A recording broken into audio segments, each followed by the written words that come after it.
Shalom, selamat siang.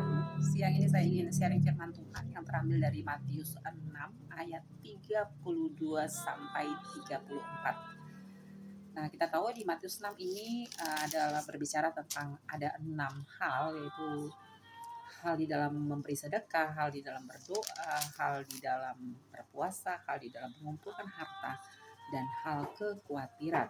Ayat 32 sampai 34 kebetulan ada di perikop hal kekhawatiran. Nah, di ayat-ayat sebelumnya di situ diingatkan oleh kitab Matius bahwa kita jangan khawatir untuk apa yang akan kita minum, pakai, dan makan. Dan kitab Matius juga berkata bahwa hidup itu jauh lebih penting daripada makanan, minuman, dan pakaian itu sendiri. Saya percaya ini artinya berbicara tentang kebutuhan-kebutuhan yang sifatnya jasmani. Nah, kalau kita khawatir menambah apa kepada hal yang kita khawatirkan itu, kalau kita khawatir menambahkan apa kepada masalah atau kebutuhan yang kita sedang perlukan itu, tentu tidak menambahkan apa-apa, justru menambah masalah, menambah kecemasan itu, menambah beban, Nah, lalu di ayat 32 di situ diingatkan bahwa semua itu, all these things, itu dicari oleh bangsa-bangsa yang tidak mengenal Tuhan. Tapi Bapamu, Bapakku, Bapak kita, orang yang percaya kepada Dia itu tahu. For our Heavenly Father knows that we need all these things. Tahu kalau kita membutuhkan semua itu, Dia tahu.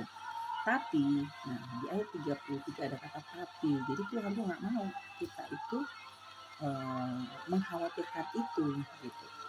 Mengkhawatirkan semua perkara-perkara jasmani itu, tapi yang Dia mau, but seek first the kingdom of God. Carilah dahulu kerajaan Allah, maka semuanya akan ditambahkan kepadamu. Nah, berbicara tentang kerajaan, saya ingat Roma 14 ayat 17 yang berkata bahwa kerajaan Allah bukanlah berbicara tentang makan dan minum, tapi tentang kebenaran, damai sejahtera, dan sukacita oleh Roh Kudus. Nah, artinya untuk kita orang-orang yang sudah percaya kepada Dia, Tuhan itu tidak pernah mau kita ada di posisi yang sama dengan orang-orang yang tidak mengenal Tuhan, yaitu khawatir, cemas, takut akan perkara-perkara jasmani. Tapi Dia mau kita itu mencari kerajaannya, kebenarannya. Artinya Dia mau kita boleh tetaplah hidup berjalan dalam kebenaran. Ketika kita bekerja dalam kebenaran, ketika kita melakukan apapun dimanapun, tetaplah hidup di dalam kebenaran dan damai sejahtera. Nah, jadi Tuhan itu sudah ingatkan kita bahwa kepada anak-anak Tuhan itu Tuhan tuh nggak mengizinkan kita loh untuk cemas, khawatir, tapi justru Dia minta itu harusnya damai sejahtera. Artinya situasi sesulit apapun yang kita hadapi, kebutuhan sebesar apapun yang kita sedang butuhkan, jangan untuk mendapatkan itu kita izinkan kekhawatiran, kecemasan, ketakutan yang menguasai kita. Tapi firman Tuhan jelas-jelas berkata, tetap dalam kebenaran, damai sejahtera, dan sukacita. Nah, kata sukacita ini tim kedokteran, orang-orang yang memang berkecimpung di dunia kesehatan pun mengakui bahwa joy, sukacita itu dapat membuat imun seseorang ada di kondisi yang sangat-sangat baik. Nah, jadi joy, sukacita itu membuat orang itu sehat loh. Nah, imun tubuh kalau kuat kan berarti sehat. Nah, jadi firman Tuhan sudah begitu sangat jelas mengingatkan kepada kita untuk kita tidak khawatir. Bahkan kitab Yakobus berkata, kitab Filipi 4 ayat 6. Janganlah engkau khawatir tentang apapun juga, tapi nyatakanlah segala keinginanmu di dalam doa dan ucapan syukur, di dalam doa, permohonan, dan ucapan syukur.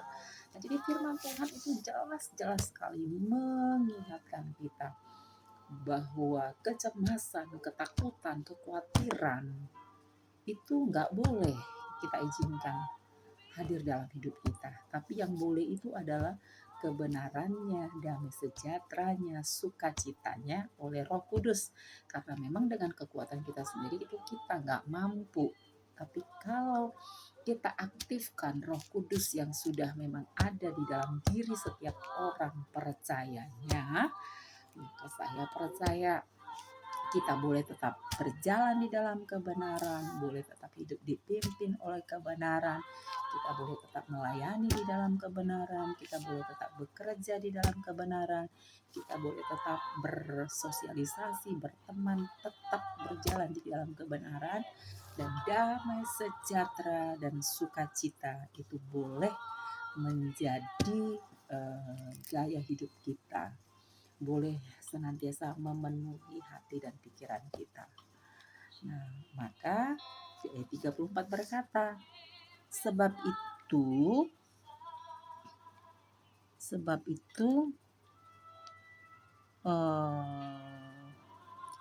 jadi sebab itu janganlah kita khawatir akan hari esok, karena kesusahan satu hari cukuplah untuk satu hari saja.